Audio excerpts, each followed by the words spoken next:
Excellent question. This is a classic power versus influence debate in the Marvel Universe. The short answer is, in terms of raw cosmic power, Dormammu is vastly stronger. However, in terms of being a more complex and potentially more dangerous threat to the entire multiverse, Kang is superior. It all comes down to the nature of their strength and the context of the fight. Let's break it down. Dormammu, the cosmic sledgehammer. Who is he? Dormammu is an ancient, interdimensional entity made of pure mystical energy, a being known as a Faltine. He is the absolute ruler of the dark dimension, a reality he conquered and fused with his own being. Source of power. The dark dimension. Dormammu's power is nearly infinite within his own dimension.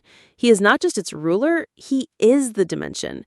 He can warp reality, control matter and energy, and extinguish life on a whim. Mystical prowess. He's one of the most powerful magic users in the Marvel Universe, far surpassing even Sorcerer Supreme like Doctor Strange. Scale of power. Universal level threat.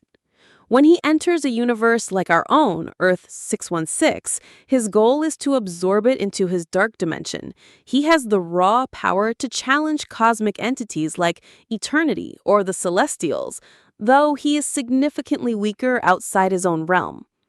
Weaknesses. His power is dependent on his realm.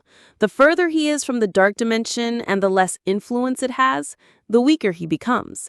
Arrogance and dogma. He is ancient and powerful, but also arrogant and bound by certain ancient cosmic laws and principles, which clever opponents, like Doctor Strange, can exploit. He can be outsmarted. Kang the Conqueror, the temporal scalpel. Who is he?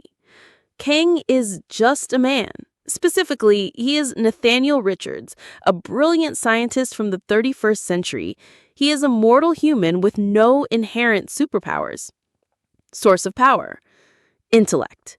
Kang's greatest weapon is his genius-level intellect, particularly his mastery of history, strategy, and temporal mechanics.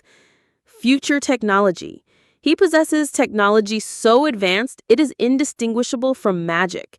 His armor gives him superhuman strength and durability and contains a vast arsenal of weapons from across time. Control of time. His true power lies in his ability to travel through and manipulate the time stream. He can visit any era, change events, and create divergent timelines to suit his needs. Scale of power. Multiversal level threat. Kang's threat isn't about destroying one universe with a single blast of energy. It's about conquering and controlling the entire timeline and, by extension, the multiverse. By pruning timelines and defeating his own variants, he can become the single master of all reality. Weaknesses. Mortal. Beneath the armor and technology, he is a man. He can be killed. Relies on technology. If you can separate him from his tech or find a way to counter it, he's vulnerable. His own worst enemy. His greatest strength, his mastery of time, also creates his greatest weakness, infinite variants of himself. Immortus, Ramatut, the Council of Kings, who are often at war with each other. The head-to-head breakdown. Let's compare them in a few scenarios. Scenario 1. A straight fight in the dark dimension. Winner, Dormammu. No contest. This is Dormammu's home turf. Kang's technology, no matter how advanced, would be like throwing pebbles at a god who was the reality around him. Dormammu would unmake Kang and his technology on a conceptual level. It would be over before it began. Scenario 2. A straight fight on neutral ground, e.g. Earth. Still likely Dormammu, but Kang has a chance.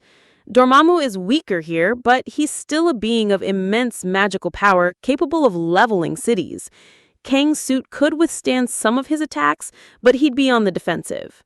Kang's only path to victory is through strategy. He wouldn't engage in a direct fight. He'd use his time machine to escape, study Dormammu's history, find a specific magical artifact from the past that can harm him, and return for a second, better prepared attempt. Scenario 3. A war across the multiverse. Winner, Kang the Conqueror. This is where Kang's true strength is revealed. A war isn't one battle. Kang can travel to a time before Dormammu became powerful and try to alter his history. He can gather an army of beings from across the multiverse who have grievances with Dormammu. He can attack Dormammu's followers and sources of power across thousands of years simultaneously. He can trap Dormammu in a time loop, as Doctor Strange famously did in the MCU. Dormammu thinks in terms of magical conquest and dimensional dominance. Kang thinks in terms of causality, strategy, and temporal warfare. In a long-term conflict, Kang's ability to manipulate the battlefield, which for him is all of history, gives him an insurmountable strategic advantage. Conclusion. Feature: Dormammu, Kang the Conqueror. Winner: raw power, near infinite mystical energy, advanced technology, Dormammu. Intellect, ancient and cunning, genius-level strategist, Kang. Influence, rules one powerful dimension, conquers entire timelines, Kang. 1v1 fight, reality warping god, man in a powerful suit, Dormammu. Strategic war, direct, overwhelming force, temporal manipulation, Kang. Final verdict.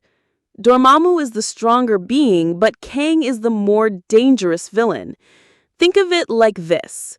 Dormammu is a nuclear bomb. His power is absolute and devastating in its area of effect. Kang is a computer virus that can rewrite the operating system of reality itself. While a bomb can destroy a city, the virus can take over the world.